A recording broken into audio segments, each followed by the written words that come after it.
Atenção! Começa agora uma teleaula de História do Ensino Médio. Você vai assistir a teleaula de número 23. Bons estudos!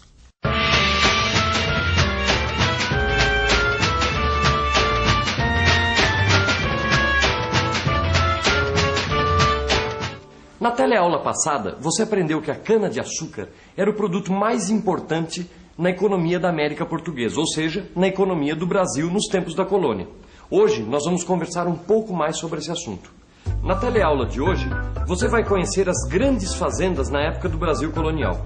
Vai saber como os engenhos funcionavam por dentro, vai estudar as formas de produção e de trabalho nesses lugares e vai conhecer também outras formas de trabalho que se desenvolveram em volta dos engenhos e em outras partes do território colonial, onde havia mais escravos índios que africanos.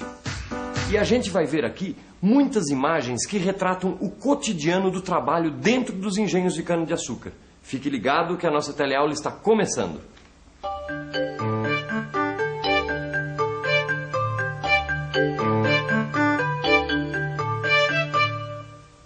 Na ocupação da América Portuguesa, a partir de 1530, grande parte do litoral norte e nordeste foi ocupada pela plantação de cana-de-açúcar.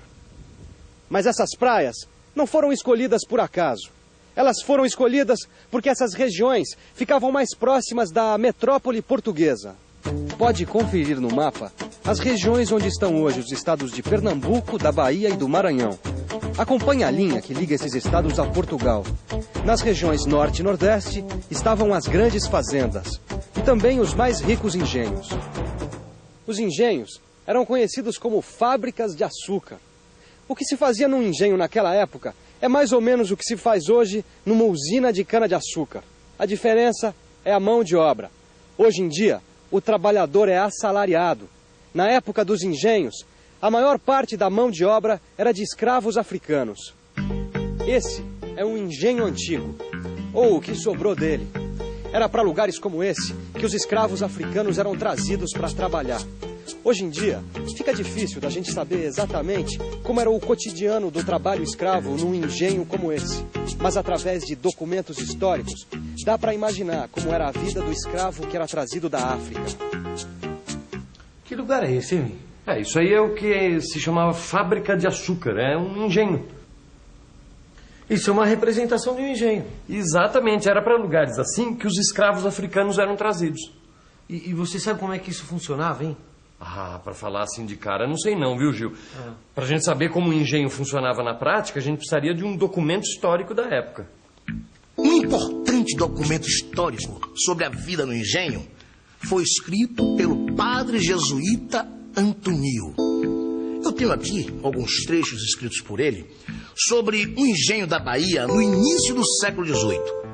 Antônio nos conta que o primeiro passo para uma boa produção de açúcar era a escolha da terra. Ouça o que ele escreveu sobre os tipos de terra.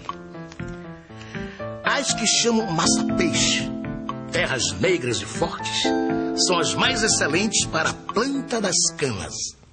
Antônio fala ainda que depois de escolher a terra, era necessário roçar, limpar, queimar, prepará-la para o plantio. Na Bahia, era no mês de agosto que começava o corte da cana. Como tudo na vida, o corte também tinha sua ciência. Era necessário primeiro cortar as canas velhas e depois as novas. O transporte da cana por terra era feito nos carros de bois. Por mar, ela vinha nas barcas sem velas, com 4 varas que serviam em lugar de remos. A cana era então levada para o engenho. O engenho era um conjunto de casas e oficinas onde era feita a moagem da cana, o cozimento e a purificação do açúcar. Antônio conta em seus escritos como era o trabalho no engenho que utilizava a força da água para moer a cana.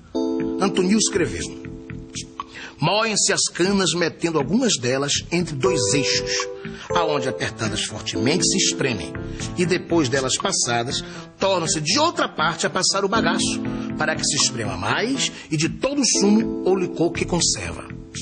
A moenda era o lugar mais perigoso do engenho. E lendo os textos de Antônio, a gente descobre por quê. Porque, se por desgraça a escrava que mete a cana entre os eixos, ou por força do sono, ou por cansada, ou qualquer outro descuido, meteu desatentamente a mão mais adiante do que devia, arrisca-se a passar moída entre os eixos, se não lhe cortarem logo a mão e o braço apanhado, tendo para isso junto à moenda um facão. Essa história de facão parece coisa de filme de terror. Mas olha, é a mais pura verdade. O texto de Antoniu mostra que tudo isso acontecia realmente. Aliás, é um documento que conta coisas importantes sobre o funcionamento do engenho no século XVIII. Ao lado da Casa da Moenda ficava a Casa das Fornalhas. Antoniu chama essas fornalhas de bocas tragadoras de matos, cárcere de fogo e fumo perpétuo. Na fornalha trabalhavam os escravos considerados perigosos, os condenados, presos em compridas correntes de ferro. Acima das fornalhas estava a Casa das Caldeiras. Nelas trabalhavam cerca de 8 caldeireiros. Depois de purificado, o caldo era condicionado em grandes tachos, onde era levado ao cozimento. O açúcar era cozido e batido por 4 tacheiros. Todo esse trabalho era supervisionado pelo mestre do açúcar. Finalmente, fora do conjunto de casas que formavam o engenho, ficava a Casa de Purgar.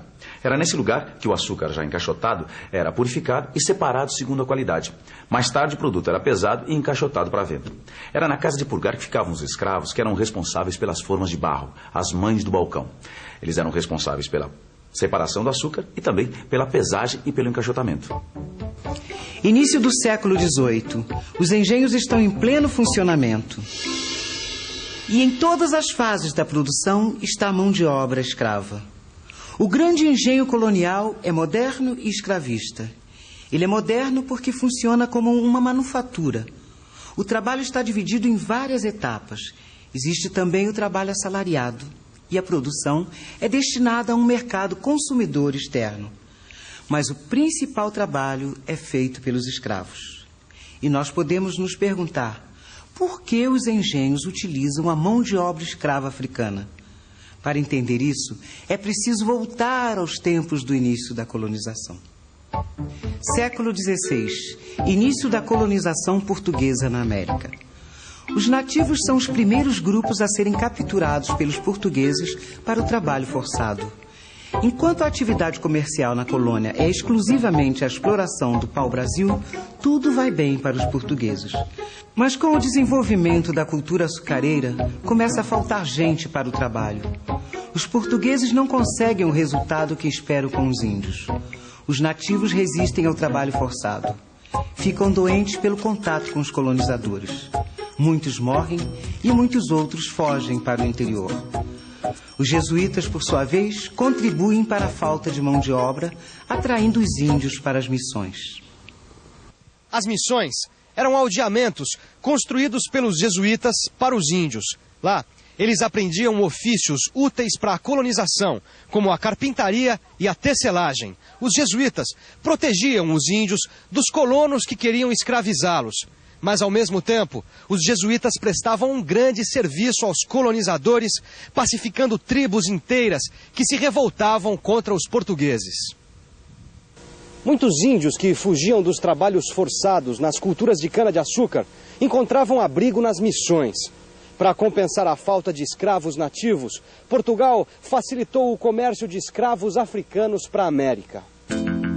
Os comerciantes traziam os negros da África e os vendiam aos senhores de engenho e aos lavradores por preços vantajosos. Os negros vinham como escravos de regiões da África, onde também se praticava a escravidão. Eles eram trazidos de Angola, Mina, Cabinda, Congo e Moniolo. A escravidão africana firmou-se no final do século XVI como a mão de obra básica da grande região escravista do Nordeste brasileiro. Aliás, o mundo do engenho ia muito além da chamada fábrica de açúcar. Em volta da produção da cana, nas grandes fazendas, encontramos a Casa Grande, que era a residência do senhor e da família colonial. Encontramos também a senzala, que era a moradia dos escravos.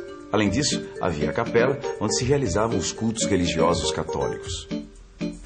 Mas era preciso ainda um bom pasto para alimentar os bois e também matas, de onde vinha a lenha que alimentava as fornalhas.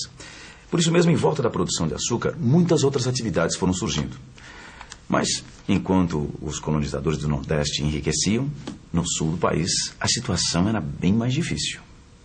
Essa estátua representa a figura de um bandeirante. Ela fica em São Paulo, a cidade mais rica do Brasil. Só que no tempo das colônias não era bem assim. Essa região era mais pobre que o Norte e Nordeste. Os senhores das capitanias do Sul não podiam pagar o custo da compra de escravos. E eles ainda tinham um outro problema. As capitanias do Sul eram mais distantes da metrópole portuguesa que as capitanias do Norte e Nordeste. E o governo em Portugal não pretendia gastar com uma capitania que ele não pudesse controlar bem. A solução foi intensificar a busca pelos índios. E quem fazia isso eram os bandeirantes, como esse homem que está representado aqui nessa estátua. Os bandeirantes seguiam as rotas dos rios, se aventurando pelo interior da colônia. Eles penetravam pelo território, caçando impiedosamente os índios. Os jesuítas tentavam proteger os índios nos territórios das missões. E os confrontos com os bandeirantes eram sempre violentos. Nem sempre os jesuítas tinham muito sucesso.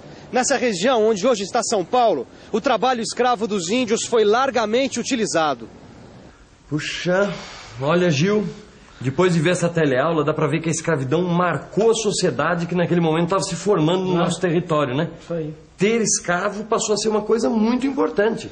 O escravo era um bem, né? Exatamente. Servia para medir a riqueza do senhor. Quer dizer, um homem de bem tinha que ter escravos em casa. E o mais incrível é que não havia reprovação pelo fato de você escravizar um outro homem, entendeu? Muito pelo contrário, a igreja aprovava, a sociedade aprovava, a justiça garantia, quer dizer, estava tudo em ordem. E até mesmo os países africanos, de onde vinham os escravos, não tinham nada contra esse sistema. Pois aqui. é. Uma coisa, né? Não, é incrível pensar, durante quase 300 anos, a colônia se manteve graças ao trabalho escravo. E não só de negros, hein? Dos índios também.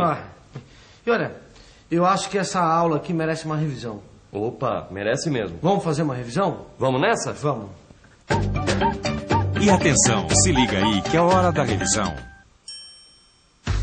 Na teleaula de hoje você conheceu como funcionava a cultura da cana-de-açúcar nos tempos da colônia. Você viu como eram os engenhos onde a cana era transformada em açúcar. E que esses engenhos prosperaram nas regiões norte e nordeste do território da América Portuguesa. Você aprendeu por que os negros africanos foram trazidos para trabalhar como escravos. Você viu ainda como era diferente a situação nas capitanias do sul do país, onde os bandeirantes caçavam os índios para o trabalho escravo. Bem, agora que você já sabe bastante sobre o trabalho na época do Brasil Colônia, é hora de você arregaçar as mangas e estudar bem no seu livro de história. Na próxima teleaula, a gente se encontra. Até lá!